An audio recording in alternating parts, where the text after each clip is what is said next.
Vice President Kamala Harris has conceded the election to President-elect Donald Trump. And last night she opted not to speak to her supporters and waited until this afternoon to address them at Howard University. And we're going to dig into this with our political panel.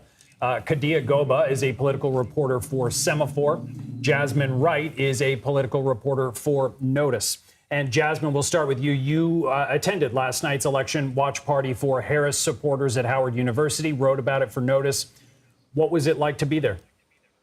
Yeah, well, at first when I got there, it was kind of a raucous party. People were dancing, the DJ was playing music, and people were really prepared to welcome who they hoped would be President-elect Kamala Harris. But right after midnight, maybe a little bit before, things started to trend downward, becoming more somber. It was after North Carolina was called. You heard kind of a large gasp in Howard University, her alma mater's yard. And then when Georgia was called, they turned off the audio. It was after midnight when Cedric Richmond, the campaign co-chair, came out and basically dismissed people. Already people had been leaving, but it really was a somber, really sort of tragic event where people in real time, you could see them processing what was something that they had hoped wasn't going to happen, which is that Vice President Kamala Harris wasn't going to be the next president of the United States. Processing that's continuing today and likely well into the future. Kadia, you've been following Democrats closely throughout this election season. What questions are they asking themselves today?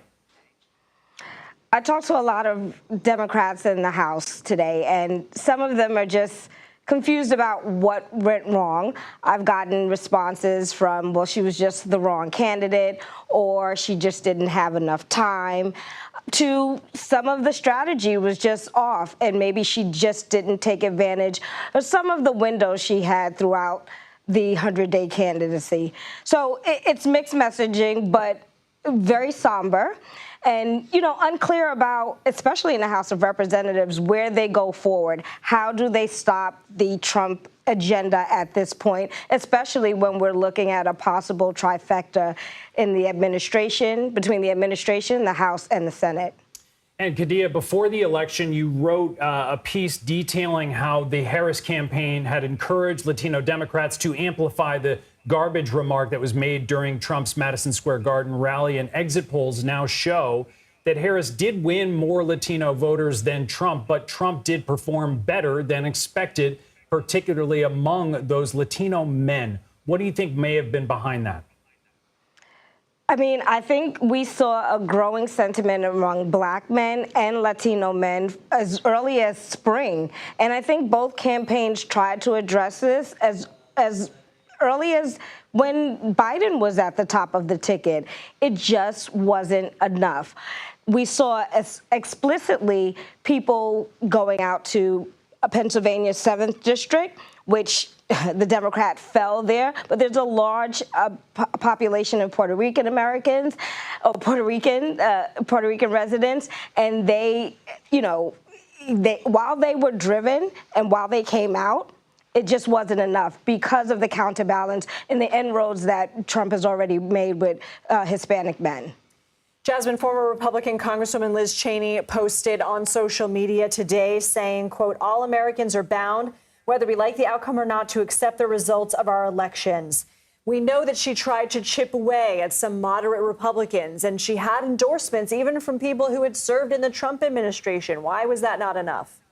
Yeah, and I think that strategy is going to be critiqued and criticized by Democrats who felt that the vice president maybe didn't focus enough on the base instead of putting too much of her focus on white women, white suburban women that, of course, we've seen from the exit polls didn't support her, and even the numbers that President Biden got in 2020. But of course, I think that message largely was resonating with what Vice President said today, right? In her concession speech, she basically did something that Trump did not do for Biden, which was basically pledge for a peaceful transition, telling people, yes, we have to keep fighting, but pledging that she would do everything that she can to make sure that process works seamlessly, a process that President Biden, or then President-elect Biden, didn't exactly experience in 2020. So I think that there are going to be continuous questions about the strategy that Harris deployed. But when I've been talking to Democrats throughout the last 24 hours, really, I think a large sentiment is, yes, did President Biden take too long to get out of the race? Did he do too much damage as an older and unpopular president running for office for too long? But also, just are the trends just or were the headwinds that Democrats faced just too strong to overcome. And so I think that there's going to be tons of conversations. Yes, it's going to be about her strategy with white women. Yes, it's going to be about her strategy with Latino men, Black men, Latino women. But it's also going to be about a larger conversation about what the Democrats didn't do, and whether or not they actually judged the electorate correctly. And Jasmine, let's talk about what Republicans did right. Exit polling really showed that the 68% of all voters consider the condition of the economy to be bad. What was it about Donald Trump and the Republicans' message about the economy that basically made sense to voters more so than the Harris ticket? Because they both talked about improving the economy. Right. Why did voters hear Trump's message on that more so than the Democrats?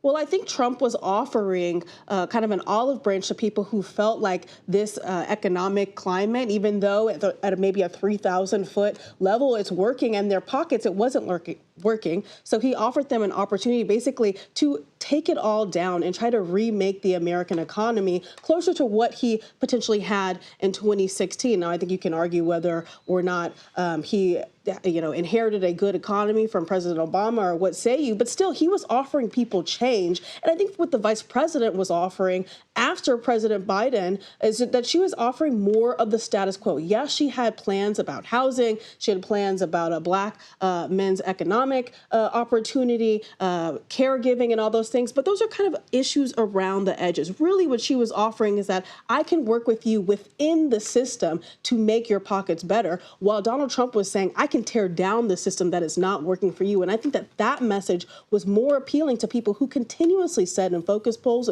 and focus groups and polls that this economy was not working for them and that they were not feeling heard by the current administration. We'll have to leave it there. Kadia Goba and Jasmine Wright, thank you both.